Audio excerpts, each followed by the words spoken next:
किसी भी चुनौती को पार करने की ताकत दी।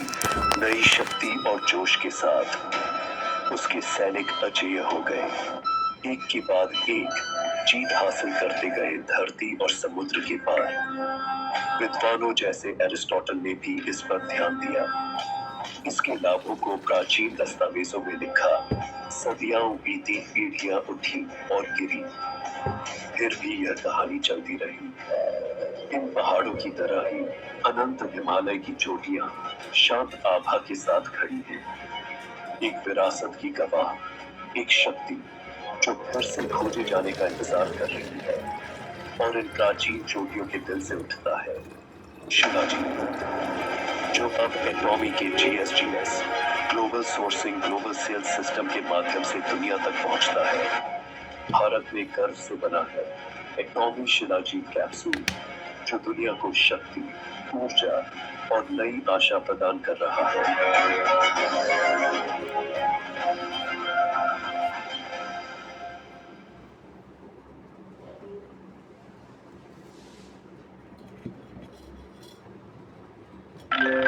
Our immune system is so complex and organically connected.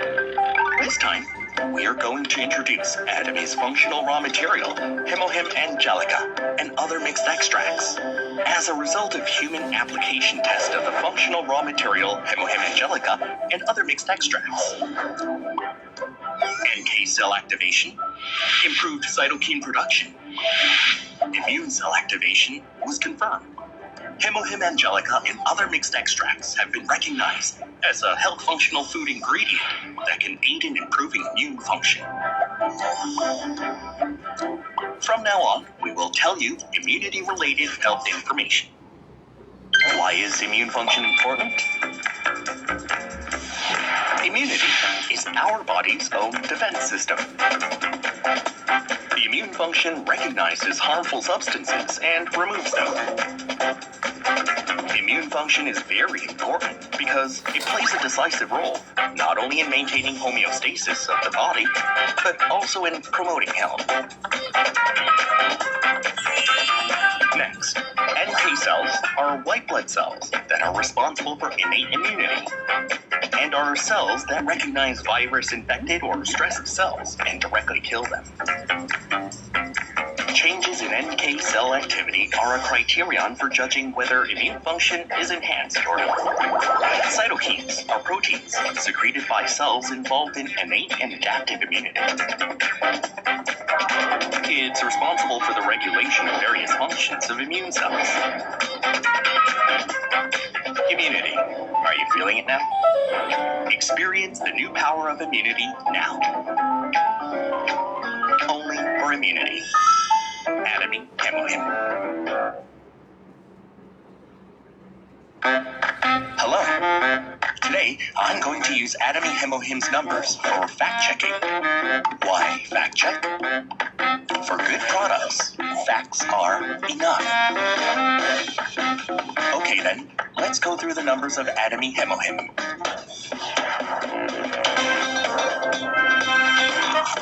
It all began with 8 years of Korea Atomic Energy Research Institute's research projects. A shocking amount of 5 billion Korean won was invested as research funding, but a small amount to kick off the beginning of immunity. Researching tirelessly paid off. In South Korea, USA, Japan, 4 European countries, and more, with the acquisition of 21 patents worldwide. In South Korea, it is the first individually approved health functional ingredient that improves the immune system. USA, Singapore, Australia, Mexico, Russia, etc. The world is already experiencing the new immunity of Hemohim. They know what's good. Number 1 for single product sales in the industry for 7 consecutive years. 220 million packages per year. 7 packages per second even now. 419 boxes of Hemohim are sold every hour. Experience the power of immunity shown by these various numbers. Only for immunity. Atomy Hemohim.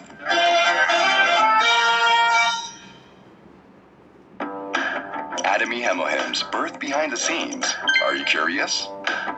From now on, we will tell you in detail. Atomy Hemohim was born in Korea Atomic Energy Research Institute. A total of 50 billion won was spent on research. Biotechnology researchers participated. Angelica, Snidium, Peony. To discover these three combinations and find the optimal ratio took 8 years. In 2006, it was finally recognized as the #1 raw material that could aid in improving immune function. Atomy Hemohim was born in this way. After a long period of research, it was created with a taste that's easy for everyone to consume.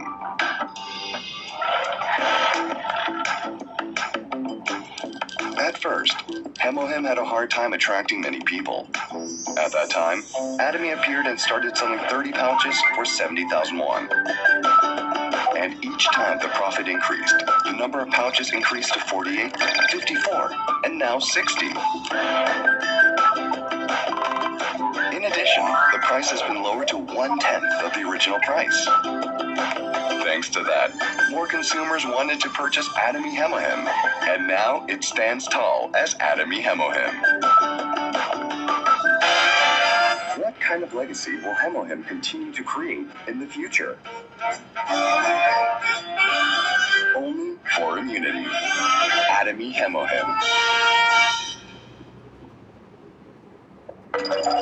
The Korea Atomic Energy Research Institute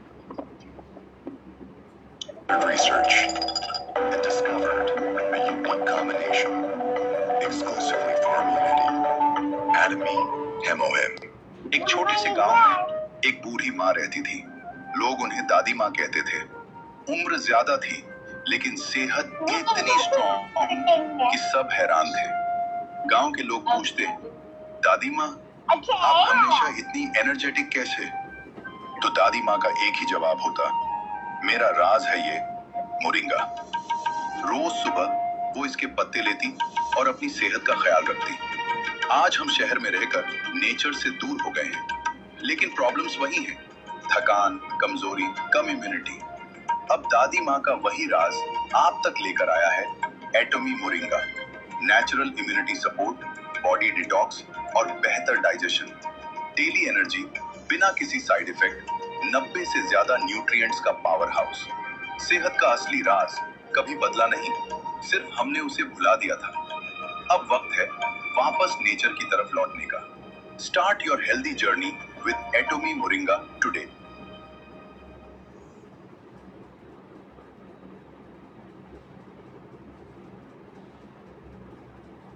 बहुत समय पहले जब धरती बनी और बदलती रही, अपने विशाल परिदृश्यों के अंदर गहरे रहस्य छुपाए समय के साथ लाखों सालों में भारत एशिया की ओर बढ़ा, जिससे एक महान टकराव हुआ। इस शक्ति से भव्य हिमालय का निर्माण हुआ, जो प्रकृति के अनकहे रहस्यों का एक किला बन गया। ये ऊंची चोटियां आकार लेने लगी, आसमान को छूने की कोशिश करती, प्राचीन शक्तियों के रूप में उभरती है।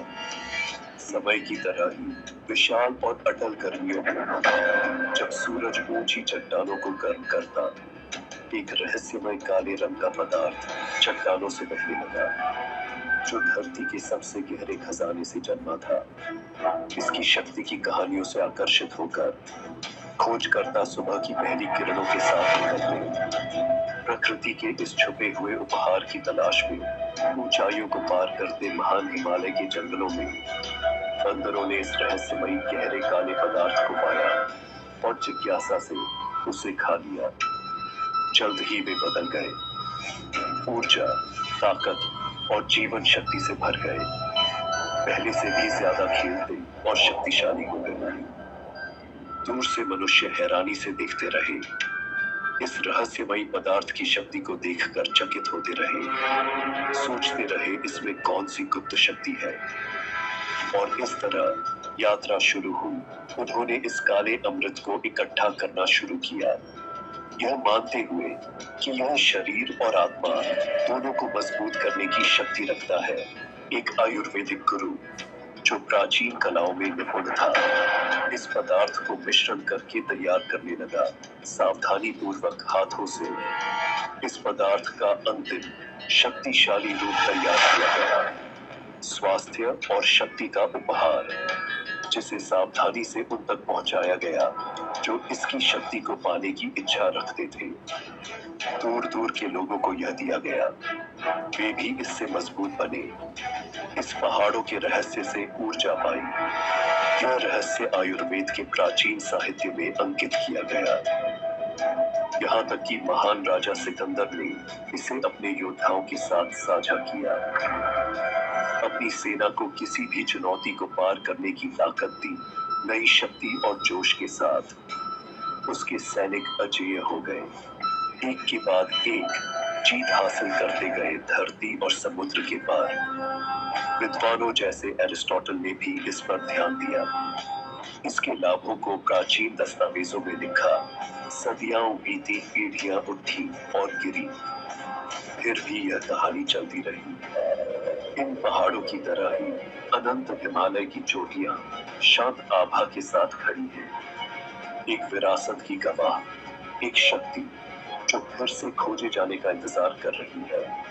और इन प्राचीन चोटियों के दिल से उठता है शिलाजीत, जो अब एटॉमी के GSGS global sourcing global sales system के माध्यम से दुनिया तक पहुंचता है। भारत में गर्व से बना है एटॉमी शिलाजीत कैप्सूल, जो दुनिया को शक्ति, ऊर्जा और नई आशा प्रदान कर रहा है।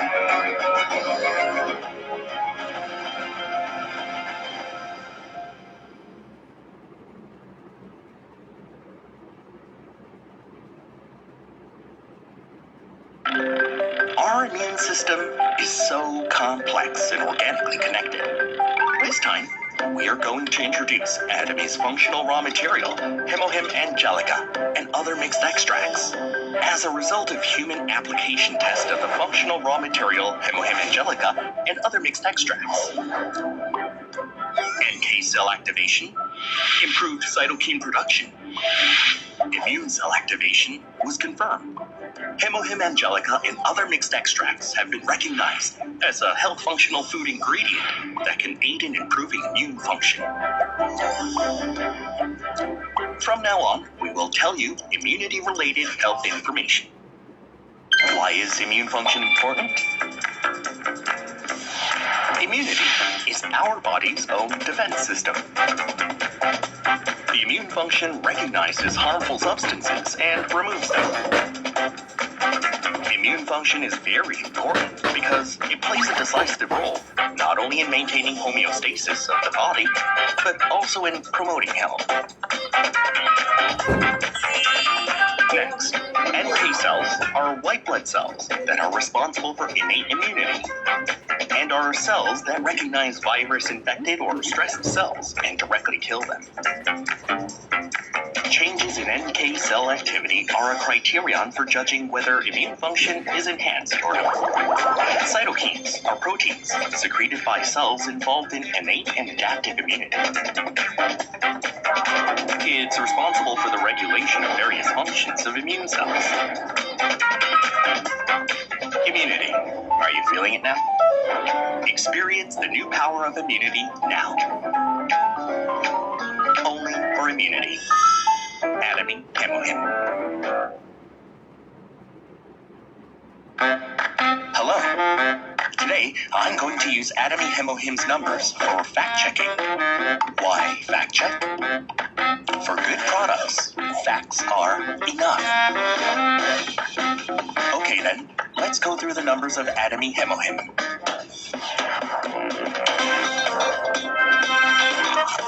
It all began with 8 years of Korea Atomic Energy Research Institute's research projects. A shocking amount of 5 billion Korean won was invested as research funding, but a small amount to kick off the beginning of immunity.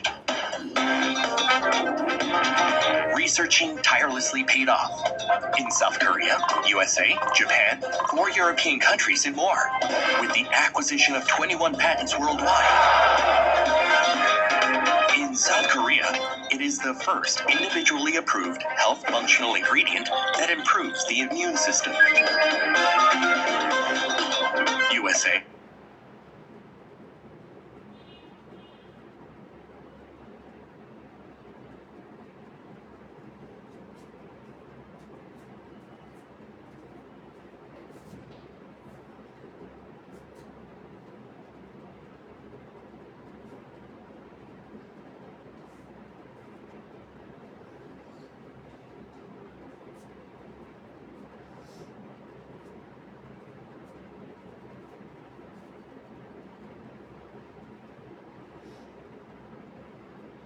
Friends नमस्कार, मैं diamond master Rajesh Jha आप सबका स्वागत करता हूं आज के इस प्लेटफॉर्म पे जहां बहुत जबरदस्त नॉलेज मिलने वाला है।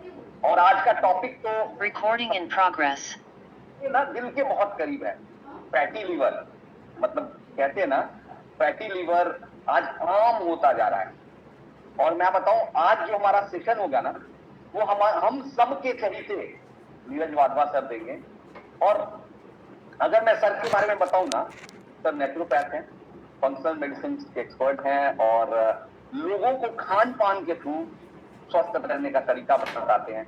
और इनके आने से ना हम लोगों के लाइफ में सबसे बड़ा क्या आया कि बहुत चीज जब आपको पता लगेगा, जैसे आज जो ये बताएंगे ना, इनका बताने का जो तरीका है ना, उस तरीके को आप जब ध्यान से देखोगे तो आपको एकदम सिंपल तरीके से स्टार्ट करवाते हैं, सिंपल तरीके से आपको वो समझा देंगे।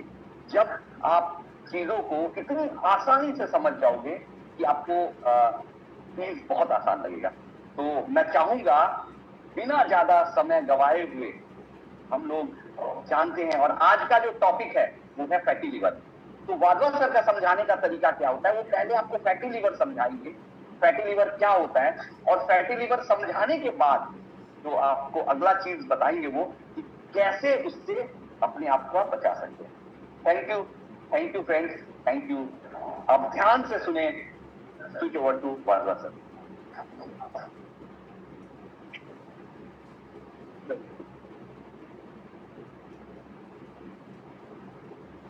बहुत बहुत धन्यवाद सर।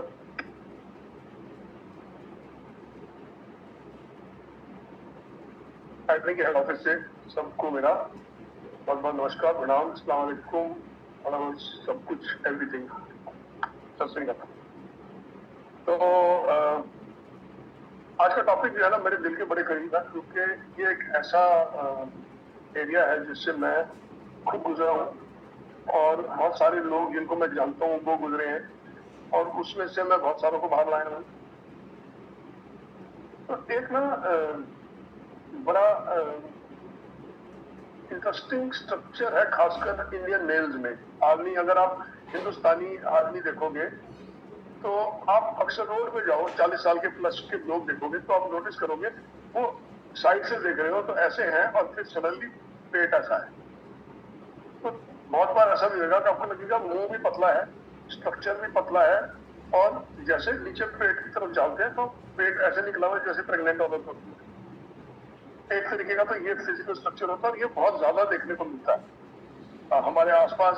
बहुत आसान है, आप खाली रोड में निकलो, चारों तरफ देखो, 40 साल के ऊपर के 90% लोग आपको ऐसे ही दिखेंगे, अनलेस आप बहुत गांव के एरिया में हो जहाँ फिजिकल वर्क ज्यादा है, लोग दूध चो रहे हैं और काफी मेहनत कर रहे हैं, वो टाइप वहां पतले लोग मिलते हैं। लेकिन एक कॉन्सेप्ट और भी है फैटी लीवर को लेकर, उस कॉन्सेप्ट को बोलते हैं टोफी, TOFI। ये वर्ड लिख लो, ये गूगल पे भी सर्च कर सकते हो, TOFI। इसको बोलते हैं थिन आउटसाइड फैट इनसाइड। मतलब कि बाहर से तो आदमी इंसान पतला दिख रहा है, लेकिन अंदर से उसके फैट। इसका मतलब है कि उसकी वो वाली फैट नहीं है जिससे तोड़ निकलती है, लेकिन उसकी वो वाली फैट है जो अंदर के ऑर्गन्स को कवर करके बैठी हुई है। इसका मतलब लीवर के अराउंड फैट चढ़ रही है, हो सकता है पैनक्रियाज के अराउंड फैट चढ़ जाए, किडनीज के अराउंड फैट चढ़ जाए, और ये जो फैट ऑर्गन्स के अराउंड चढ़ती है इस फैट को बोलते हैं विसरल फैट।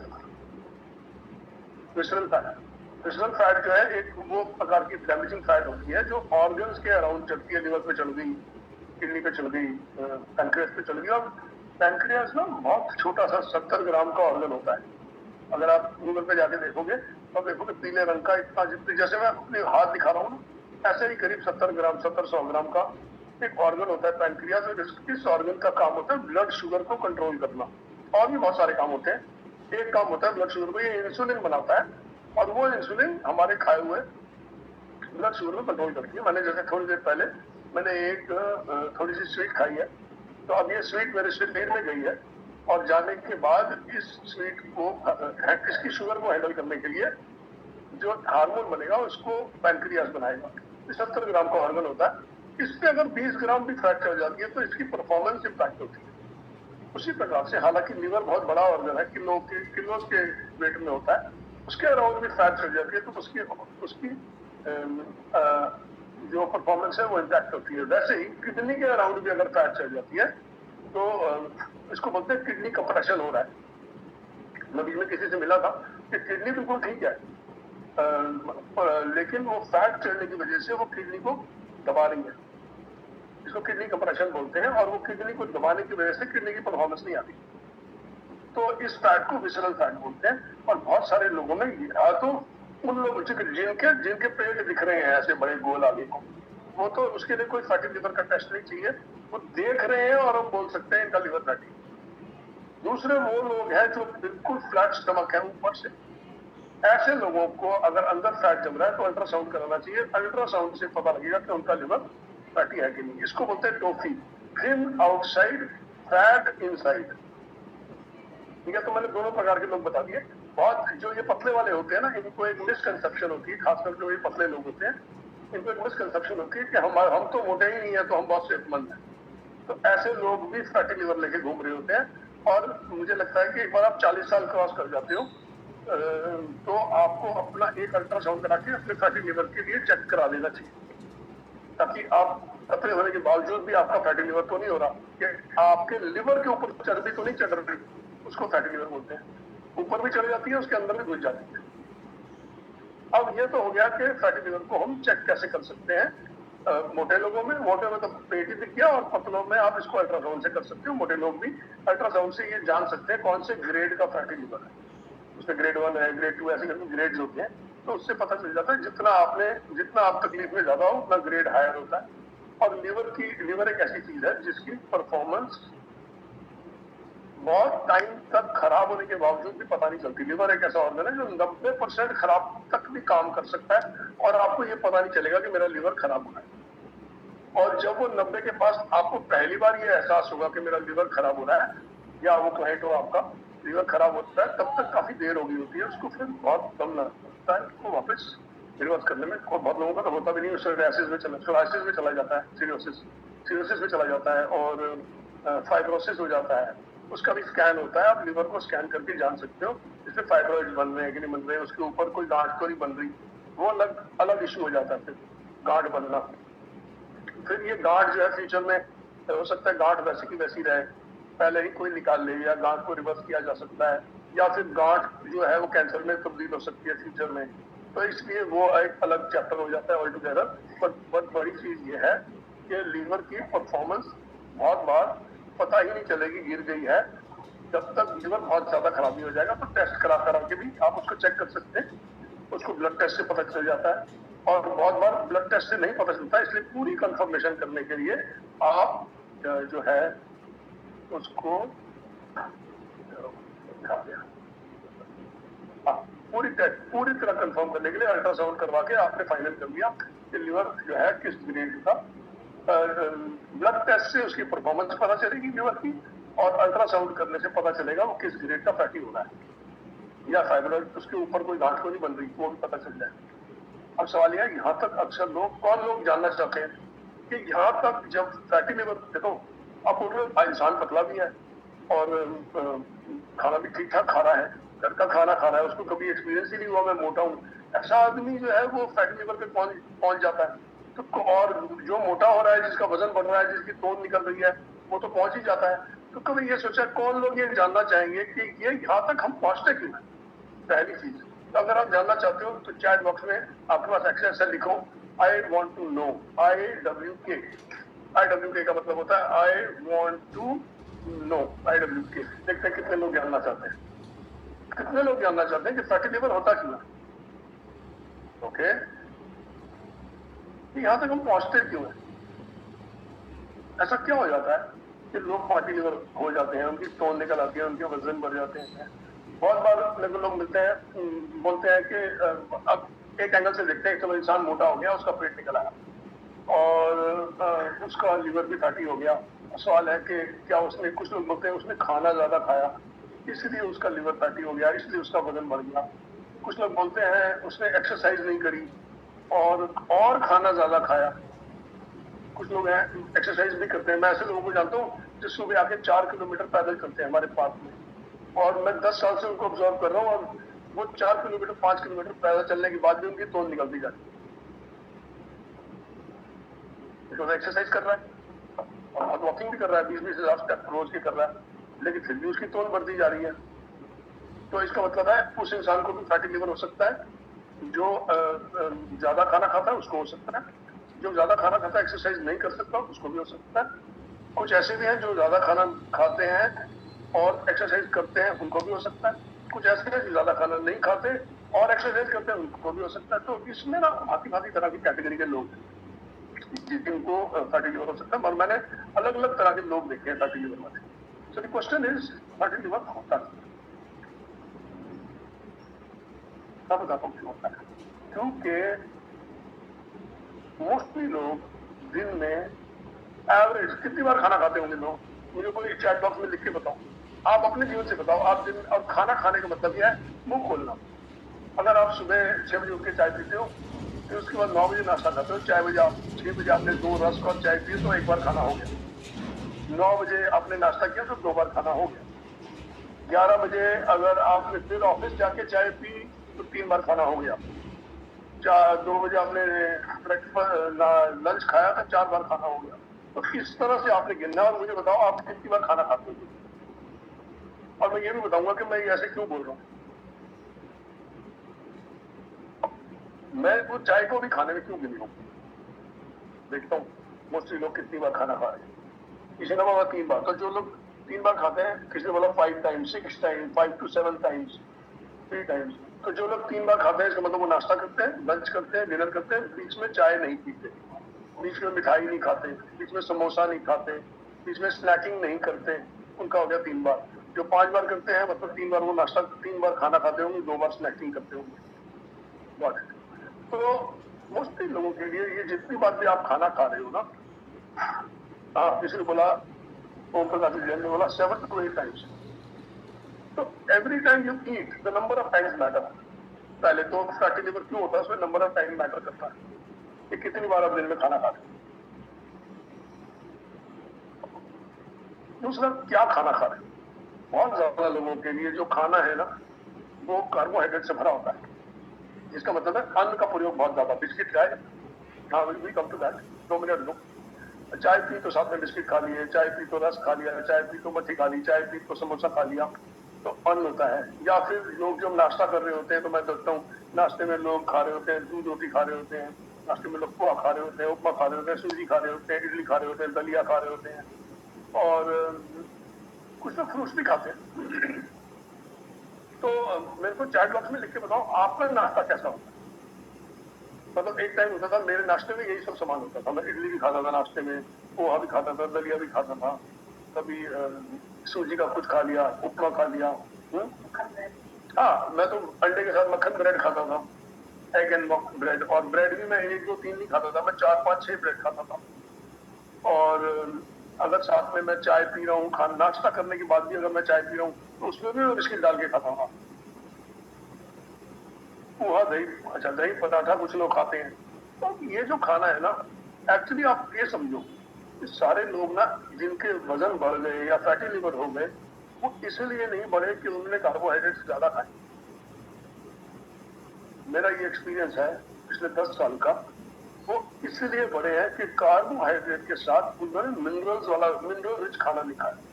तो अगर मैं एक इंसान को 2 पराठे खिलाता हूँ और दूसरे इंसान को पराठे के साथ मिनरल रिच फूड खिलाता हूँ, तो जिस आदमी ने मिनरल रिच फूड साथ में खाया ना, चांसेस है उसको फैटी लिवर होने के चांसेस कम है। क्योंकि जो आपका खाया हुआ खाना है वो अल्टीमेटली एक चीज में तो पक्का परिवर्तित होना है, वो है ग्लूकोज।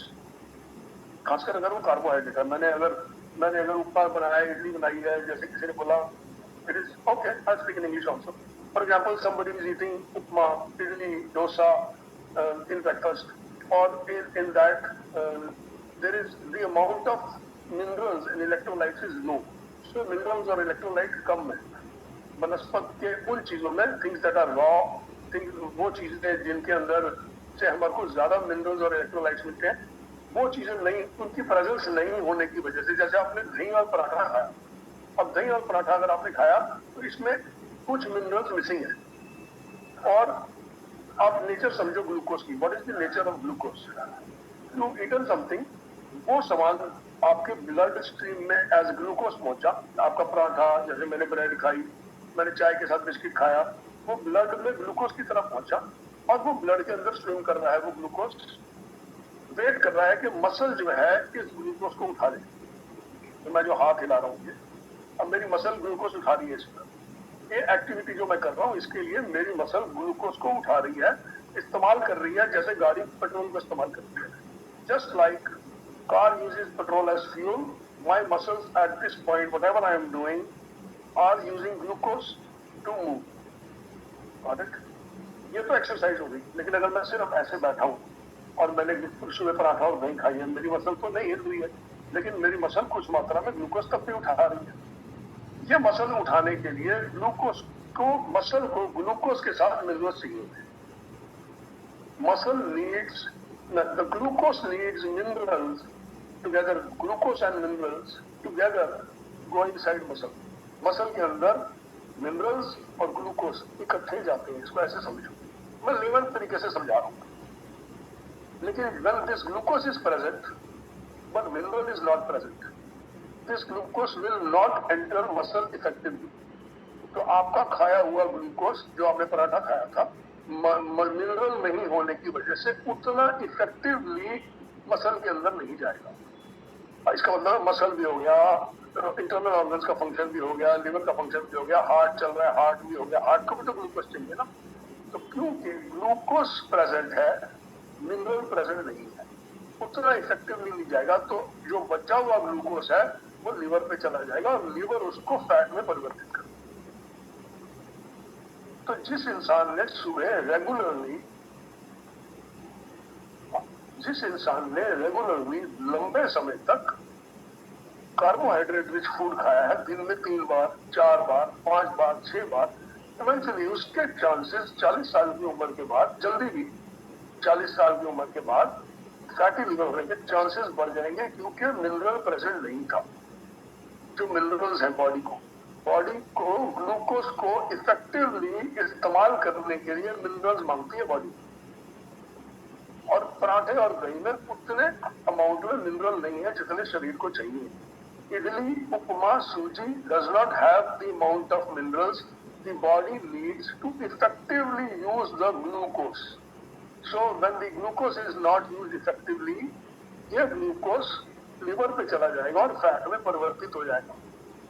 अब नोटिस करो, मैंने कहीं भी ये नहीं बोला कि घी खाया हुआ फैट में परिवर्तित होएगा, मैं बोल रहा हूँ ग्लूकोज परिवर्तित होगा। ये हमेशा याद रखना, पहले फैट से फैट नहीं बनेगा, पहले ग्लूकोज से फैट बनेगा। बहुत इंपॉर्टेंट बात बता रहा हूँ, पहले ग्लूकोज से फैट बनेगा। शरीर पहले ग्लूकोज से फैट बनाएगा, फैट की बात तो बहुत बाद में आएगी। आपने अपने शरीर में कार्बोहाइड्रेट डाला, आपने अपने शरीर में प्रोटीन डाला, आपने एग्जाम्पल कार्बोहाइड्रेट डाला पराठा, प्रोटीन डाला दही, फैट डाला घी, 3 चीजें आपने अपने शरीर में डाली। 3 चीजें बॉडी सबसे पहले किसके पीछे जाएगी? एनर्जी बनाने के लिए, ग्लूकोज बनाने के लिए। तीनों में से बॉडी पहले क्या उठाएगी? लिखो चैट बॉक्स में, सबसे पहले बॉडी क्या उठाएगी? देखता हूँ क्या लिखा चैट बॉक्स में।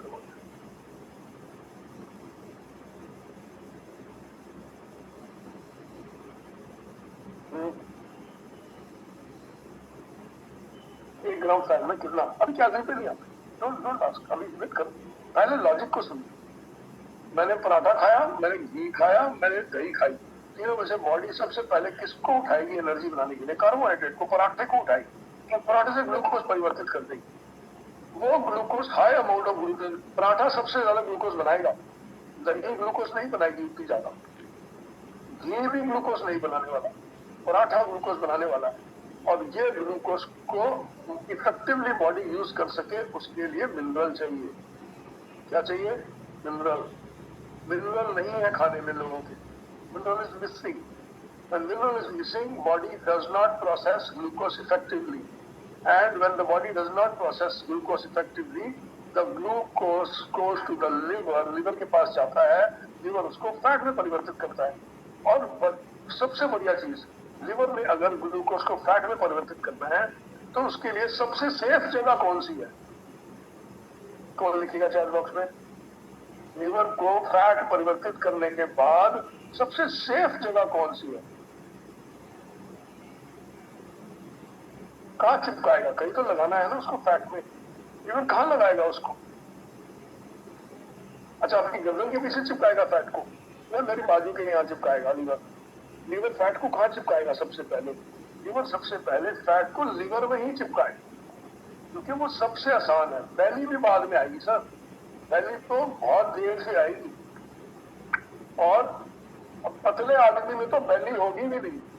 जो थिन आउटसाइड फैट इनसाइड होगा उसकी तो बैली भी नहीं है, उसका लीवर भी उसकी फैट को अपने इंटरनली लीवर के ऊपर चिपका देगा। इसीलिए वो इंसान थिन आउटसाइड है बट फैट इनसाइड है, क्योंकि उसकी पेट पे चर्बी नहीं है, उसके लिवर के अंदर चर्बी है।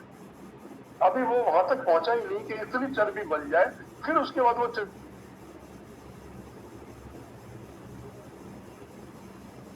निकलती जाएगी। तो अगर आपकी बाहर की तरफ चर्बी आ गई है तो अंदर समझ लो लीवर पूरा गिरा हुआ है, लीवर गिर गया। तो इसलिए मैं बोल रहा हूँ, अगर बाहर चर्बी दिखी तो लगता है फिर अल्ट्रासाउंड नहीं चाहिए, वो पहले ही पता है हमारे को फैटी लिवर होगा। अच्छा, अब सवाल समझते हैं। ये तो रास्ता हो गया कि मिनरल्स मिसिंग थे। कौन से मिनरल्स मिसिंग थे? कौन बताएगा? पानी भी लगा, कौन से मिनरल मिसिंग थे? और मिनरल वो किस खाने से लेने हैं हमको, कहां से आएंगे, किस खाने से आएंगे? पहले बताओ कौन से मिनरल मिसिंग थे? 1 ग्राम प्रोटीन 4 कैलोरीज होती है, और किस खाने से आएंगे मिनरल्स? और कौन से मिनरल? कुछ भी जवाब दे सकते। कौन से मिनरल थे? नंबर 1, ओके, किसी ने बड़ा अच्छा बोला खीरा। और कौन सा मिनरल था? 2 मिनरल थे बहुत इंपॉर्टेंट है, तो बड़े सारे, 2 बहुत इंपॉर्टेंट है, तो बता देता हूँ। फिर भी कोशिश करो, कोई इतने सारे लोग हैं, एक आदमी तो लिखो कि कौन से मिनरल थे। ओके, बहुत बढ़िया। उन्होंने बोला iron, calcium, potassium, trace elements. बहुत बढ़िया प्रतिभा जी। अच्छा, ये भी है, लेकिन इनमें सबसे जो 2 जरूरी है ना, वो है पोटेशियम और मैग्नीशियम। ये सबसे 2 जरूरी है, यही कंट्रोल करेंगे। कैल्शियम भी है लेकिन ये सबसे पहले 2 मैं इसको मानता हूँ। वैसे कोई ऑर्डर नहीं है, हम ये नहीं बोल सकते पोटेशियम पहले, मैग्नीशियम बाद में, कैल्शियम तीसरे नंबर, there is no order. But अभी जो हम काम करने लगे हैं, जो वजन फैटी लिवर का, उस केस में जो मैग्नीशियम और पोटेशियम बहुत इंपॉर्टेंट है, इसलिए उसको इन 2 को पकड़ के चले। और तो सर होता है, जौ में भी मैग्नीशियम होता है, मैग्नीशियम आटे में भी होता होगा, गेहूं में भी होता होगा। कुछ बिना मैग्नीशियम तो शायद कोई चीज नहीं होती, थोड़ा थोड़ा तो सब में होता है मैग्नीशियम, बट क्वांटिटी कम होती है। कुछ चीजों में मैग्नीशियम बहुत हाई होगा, जैसे आप किसी ने बड़ा अच्छा बोला खीरा में मैग्नीशियम हाई होगा। पत्तेदार सब्जियां आएंगी तो मैग्नीशियम और भी हाई होगा पत्तेदार सब्जियों में। इनफैक्ट हमारा खून जो है, हमारे खून का प्राइमरी इंग्रेडिएंट बताओ, खून का प्राइमरी इंग्रेडिएंट क्या है? एक क्या चीज है जिससे खून बनता है? बोलते हैं लेडीज को बहुत कमी हो जाती है, उसकी ब्लड में कमी हो जाती है उसकी। कौन सा एक प्राइमरी इंग्रेडिएंट है? आरबीसी से भी पहले, हेमोग्लोबिन से भी पहले आयरन, ठीक है ना? तो जैसे आयरन से खून की तैयारी आयरन से शुरू होती है, उसी प्रकार पत्ते की जो तैयारी होती है, पत्ता जो हरा पत्ता होता है किसी भी चीज का, उसकी तैयारी मैग्नीशियम से शुरू होती है। What iron is to blood, magnesium is to chlorophyll, magnesium is to chlorophyll, right word. What iron is to human being, magnesium is to leaf. जो आयरन इंसान के लिए रोल इंपॉर्टेंट का है और जो रोल प्ले करता है, वो मैग्नीशियम पत्ते के लिए रोल प्ले करता है। इसलिए क्लोरोफिल का स्ट्रक्चर और होमोग्लोबिन का स्ट्रक्चर सिमिलर होता है। इसीलिए जब बोलते हैं कि आयरन की कमी हो गई है, अच्छा पत्तेदार चीजें खाओ, साग खा लो, पालक में आयरन बोलते हैं ना, है ऐसा बोला जाता है। क्यों बोला जाता है? क्योंकि क्लोरोफिल का जो what magnesium is to chlorophyll, iron is to haemoglobin. Haemoglobin बनाया तो क्लोरोफिल दिया तो होमोग्लोबिन बन सकता है, ठीक है। और मैग्नीशियम और पोटेशियम की अक्सर लोगों के खाने में डेफिशिएंसी है। इसको आप कैसे बढ़ा सकते हो? सलाद पत्ते से बढ़ा सकते हो, सलाद से बढ़ा सकते हो। सलाद बहुत कम खाते हैं लोग, मैं देखता हूँ। खाना खा रहे हैं, आपने दही खाई और आपने पराठा खाया और आपने मक्खन खाया, सलाद भी खाया साथ में, तो आपने क्या किया? मिनरल नहीं दिए। अब वो ग्लूकोज तो पहुंच गई, मिनरल नहीं पहुंचा। वही अगर आपने सलाद भी डाला होता तो ग्लूकोज के साथ मिनरल आया होता, साथ में चटनी खाई होती तो और मिनरल आया होता। अगर सपोज धनिया पुदीने की चटनी खाई होती और मिनरल आया होता, तो वो मिनरल जो है आपके ग्लूकोज की परफॉर्मेंस को इफेक्टिव करता। यही कारण है चारों तरफ जो आप बीमारियां देख रहे हैं, जो मेटाबॉलिक डिसऑर्डर्स देख रहे हैं, फैटी लिवर हो रहा है, डायबिटीज हो रही है, क्योंकि शुरुआत में ही गड़बड़ होती जा रही है। और ये जब लंबे समय तक गड़बड़ चलती है, 10 साल, 20 साल, 15 साल, किसी को कोई प्रॉब्लम हो जाती है। जैसे गाड़ी हम खरीदते हैं, 10 साल के बाद किसी की ब्रेक खराब हो गई, किसी का यूनाइट लीक कर गया, किसी का क्लच खराब हो गया, शरीर भी ऐसा ही है।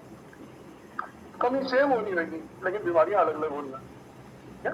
तो इसी प्रकार से फैटी लिवर की यहाँ से शुरुआत हो जाती है कि आपने राइट अमाउंट में मिनरल्स नहीं दिए, और मिनरल नहीं देने की वजह से आपका जो है लिवर फैटी की ओर बढ़ चुका। तो अब आ गया मिनरल फैटी की ओर। तो अब आपको एक चीज समझना है, अब आ गए हीलिंग की प्रक्रिया में। ये तो समझा हमने कि फैटी लिवर होता क्यों है। जिसको कोई डाउट रह गया, देखते हैं ग्रुप में कोई है, किसी को ना समझ में आया हो तो वो लिख दो, हमें अपनी इफेक्टिवनेस पता लगे थोड़ी। अच्छा, जो हम समझा रहे हैं वो समझ में आ रहा है, नहीं समझ में आया तो तो थम्स अप दिखा दो बस। सब फर्स्ट क्लास जिनको समझ में आ गया। 187, सो थम्स अप दिखा दो फटाफट से। थोड़े बहुत थम्स अप देखते हैं। बहुत बढ़िया, थैंक यू मिला कुमारी, धन्यवाद आपका बहुत। अरे वाह, इतने सारे thumbs up, thank you so much. अच्छा, अब आगे बढ़ते हैं। अब ये तो समझ में आ गया कि हम लोग फैटी लिवर की तरफ पहुंचते क्यों, ठीक है। और किस लिए पहुंचते हैं? इसलिए नहीं कि वो ज्यादा खाते, इसलिए कि वो जो खाते हैं उसके साथ मिनरल नहीं देते, ठीक है। तो हमने समझा कि ये एक तरीका है ये फैटी लिवर तक पहुंचने का। अब आगे हीलिंग की ओर। अच्छा, फैटी लिवर हो गया, अब करेंगे क्या? अब इसको हल कैसे करेंगे? तो जो हीलिंग का प्रोसेस है ना, वो ना एक चीज जरूर याद रखना, healing process is that of nourishment, not of restriction. इसको हिंदी में बोलेंगे पहले कि जो हीलिंग का प्रोसेस है वो पौष्टिकता देने का प्रोसेस है, ना कि अपने आप को खाने से रोकने का। दोबारा इंग्लिश में बोलूंगा, healing process is a process of nourishment, not a process of restriction.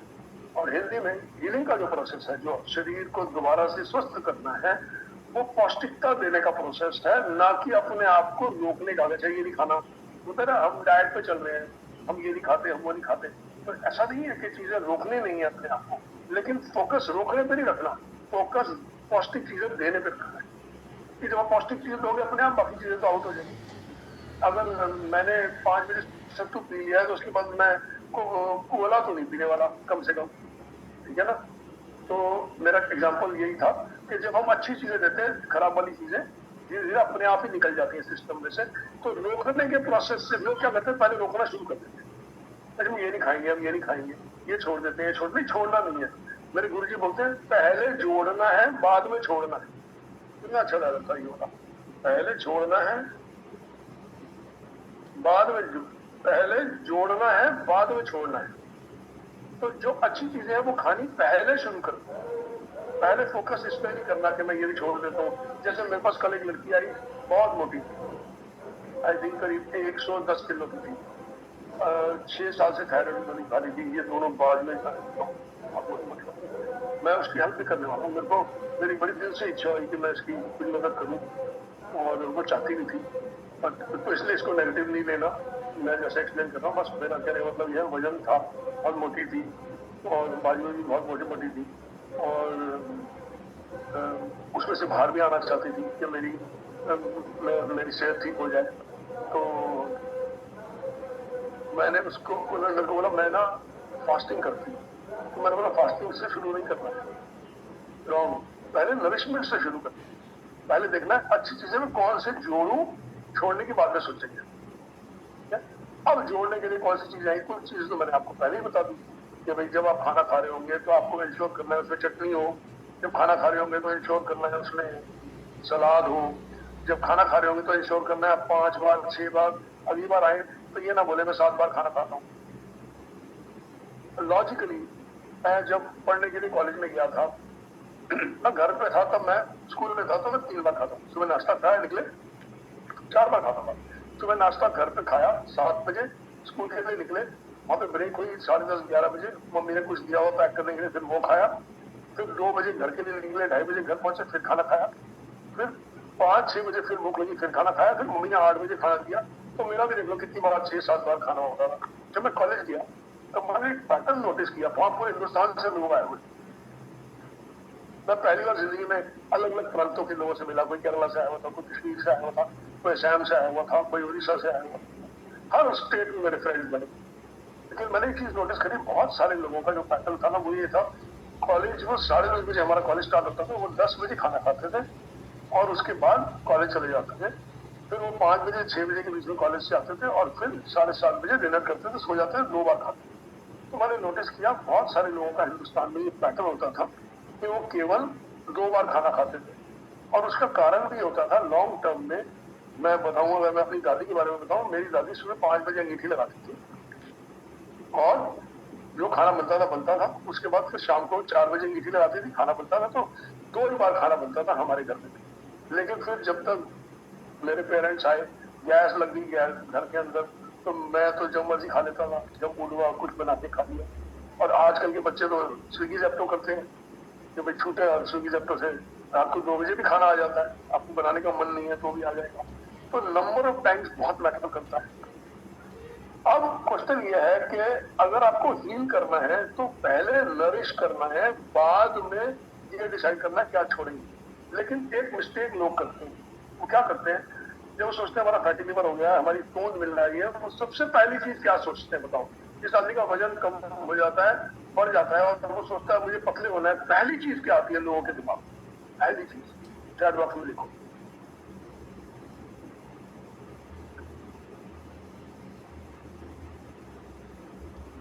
अच्छा, मोहम्मद जी ने बोला डाइटिंग आती है, ओके, एक आती है, एक और चीज भी आती है, ओके।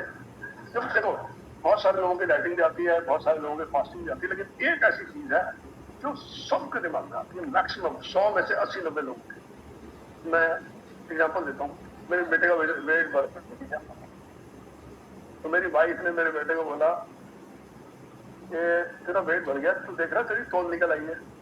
हाँ निकल आई है। तो कल सुबह रोज पार्क में भागना शुरू किया,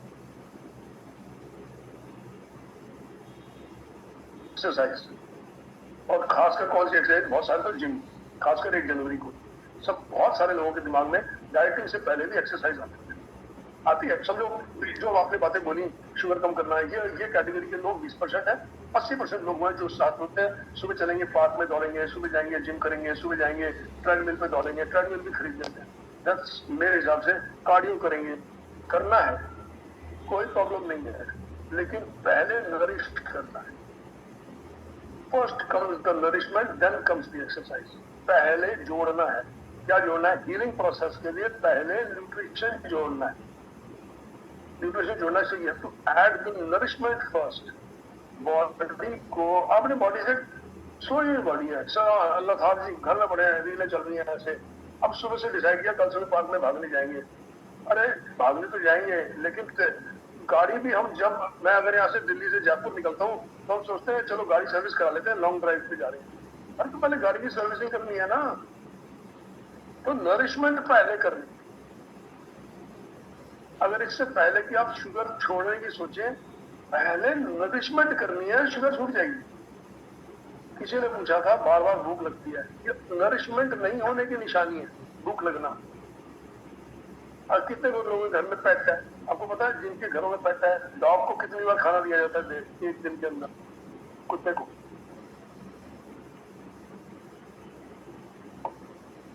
मंजीजे मतलब 2 बार, ओके। एक्चुअली डॉग को 1 बार भर पेट करके, आप कुत्ते को 1 बार खाना खिलाएं, 3 बार, 1 बार भर पेट कुत्ते को खाना खिलाएं 1 बार, 3 बार तो हम उसको इसलिए खिलाते हैं कि 3 बार हम खाते हैं। You think dog is human, हम 3 बार खाते हैं तो उसको भी 3 बार खिला देते हैं। मैंने डॉग पाला हुआ है 1 बार केवल, तो दोबारा खाना मांगता ही नहीं।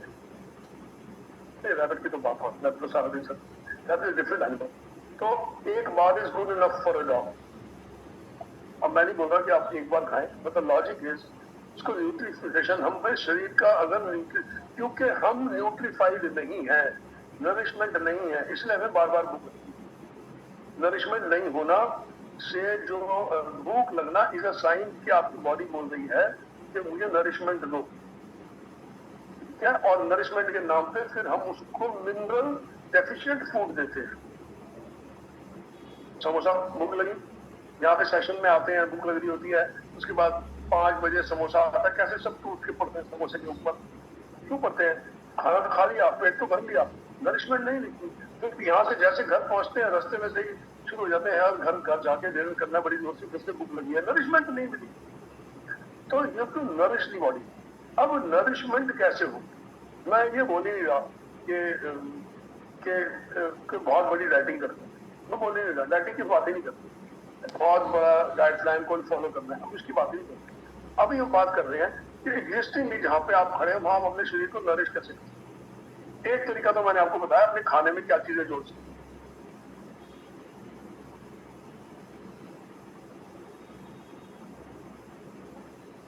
हाई मिनरल, लो ग्लाइसेमिक,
स्पीकर कौन सा है?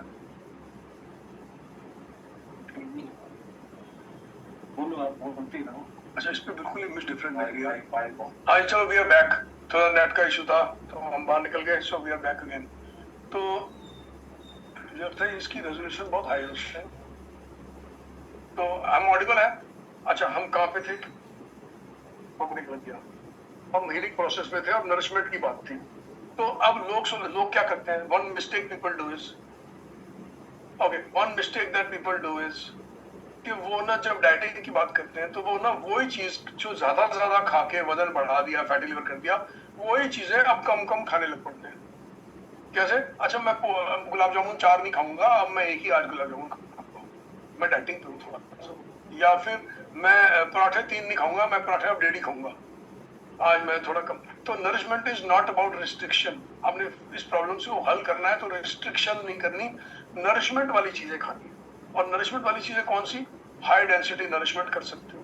मैंने कुछ खाने की चीजें तो बताई, तो आपने किस एरिया में देखना है? फूड के एरिया में हमने ऑलरेडी बात करी कि फूड के एरिया में आप थोड़ा सलाद बढ़ा सकते हो। दूसरा हमने बात करी कुछ लाइफस्टाइल की, आपने वो फैटी लिवर को ठीक करना है, आपकी जीवन शैली अच्छी होनी चाहिए। अगर आप अपना खाना रात को 10 बजे, 11 बजे, 12 बजे, 9:30 बजे और खाना खाने के बाद आप वॉक भी नहीं कर रहे हो, आप बिल्कुल ही लंबे पड़ जाते हो सोने के बाद, तो खाने का जो कैलोरीफिक इफेक्ट होता है, किसी भी कैलोरी की बात करें तो अपने नोटिस किया, मैं बड़े टाइम से कैलोरी की बात नहीं कर रहा था।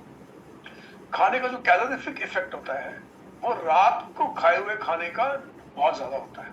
मतलब अगर मैंने सपोज करो मैंने एक हाई कैलोरी फूड मॉर्निंग में 10 बजे खाया है और वो रात को वही हाई कैलोरी फूड मैंने रात को 10 बजे खाया है, तो कैलोरी बराबर है लेकिन असर बराबर नहीं है। Effect is not the same.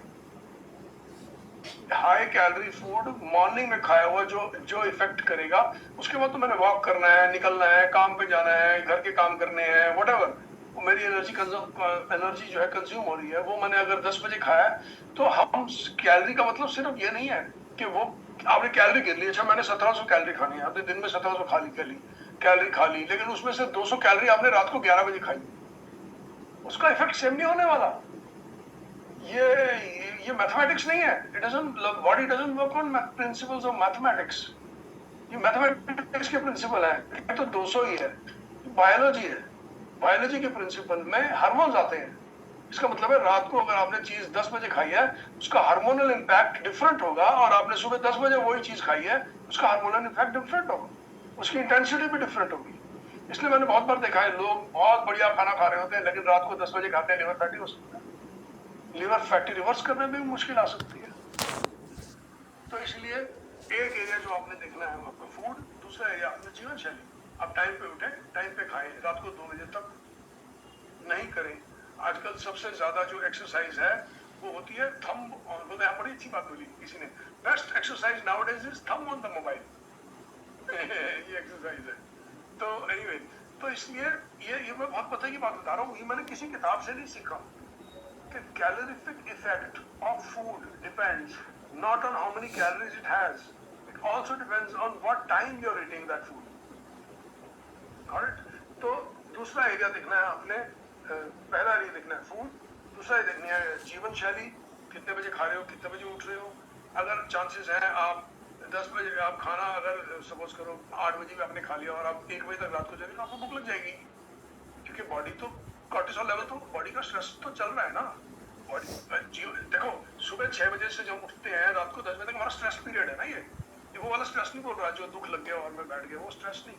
ये स्ट्रेस मतलब कि हमारे जो अंदर के हार्मोन्स हैं जो हमें काम करने के लिए मदद करते हैं, वो जो हमें भगाते हैं, भाग दौड़ करते हैं, हम सीढ़ियाँ चढ़ रहे हैं, ऊपर जा रहे हैं, नीचे जा रहे हैं, बात कर रहे हैं, गुस्सा कर रहे हैं, बहस कर रहे हैं, फोन पे लगे हैं, 10 बार फोन कर रहे हैं, ये सब स्ट्रेस इवेंट्स है ना बॉडी के। तो उसके वो जो हमारे स्ट्रेस इवेंट्स हैं वो हमारे 10 बजे तक कंप्लीट हो गया, 10 बजे सोए, फर्स्ट क्लास 10 बजे नींद ली, और उसके बाद लिवर का काम शुरू हो गया, लिवर ने सफाई करनी शुरू कर दी। आप 12 बजे 1 बजे तक जगे हैं, आपका जो लिवर का काम करने का टाइम था वो टाइम तो आपका स्ट्रेस इवेंट चल रहा है अभी तक। तो स्ट्रेस इवेंट अगर लंबा, आपने अपना स्ट्रेस का टाइमिंग चेंज कर दिया, समझ करो आप समबडी जो 12 बजे उठते हो और रात को 2 बजे सोते हो, आपका टाइमिंग ही खराब हो गया पूरा। तो जीवन शैली को ठीक करना है। अब तीसरा मोस्ट इंपॉर्टेंट पार्ट जिसको ठीक करना है, उसी के लिए हम यहाँ बैठे हैं, है ना, और वो है न्यूट्रिशन। क्यों? क्योंकि फूड से वो न्यूट्रिशन नहीं आना। वन गैप है, आप कर लो जितना कोशिश कर सकते हो, कुछ लोगों के लिए वर्क करेगा, कुछ लोगों के लिए नहीं वर्क करेगा, तो गैप फुल कर ले। गैप किससे फुलफिल करने हैं? डेंस न्यूट्रिशन कौन सा है? इस केस में सबसे बढ़िया डेंस न्यूट्रिशन है हमारे पास स्पिरुलिना। स्पिरुलिना क्या करेगा? स्पिरुलिना हमारे को क्लोरोफिल देगा, स्पिरुलिना हमारे को एंटीऑक्सीडेंट देगा। फूड में उतना एंटीऑक्सीडेंट उतनी मात्रा में नहीं मिलेगा, जो एंटीऑक्सीडेंट देगा वो जो ऑक्सीडेशन बॉडी में हो रही है उसके दुष्प्रभाव को हटाएगा। स्पिरुलिना क्या करेगा? स्पिरुलिना हमारी बॉडी में से हेवी मेटल्स को बाहर निकालेगा। बहुत बार मेरे को लोग पूछते हैं कि कब तक खाना है, कितना खाना है, तो क्यों खाना है? इसलिए खाना है क्योंकि पौधे की सेहत उसकी खाद में है, इसलिए खाना है सिर्फ, और कोई दूसरा रीजन ही नहीं है। मेरे को लोगों का टेंडेंसी क्या होती है, सर जब बीमारी आएगी तो खाएंगे, ऐसा मेरा ये आदमी बीमार है, इसको ये प्रॉब्लम है, खुद जीरो स्पिरुलिना खाते ही नहीं है, सिर्फ बीमार लोगों को बेच रहे हैं। नहीं, ऐसे नहीं करना है, खुद खानी है। क्यों खानी है? पौधे की ताकत खाद में है, ये समझो। मेरे पास एक केस आया 4 दिन पहले, उन्होंने मेरे को बोला मेरे को ना सोराइसिस है 5 साल से चल रहा है। तो मैं जो हूँ ना, मेरे को समझ में नहीं आ रहा मुझे क्यों ये प्रॉब्लम आ गई। मुझे लगता है मुझे बहुत ज्यादा पसीना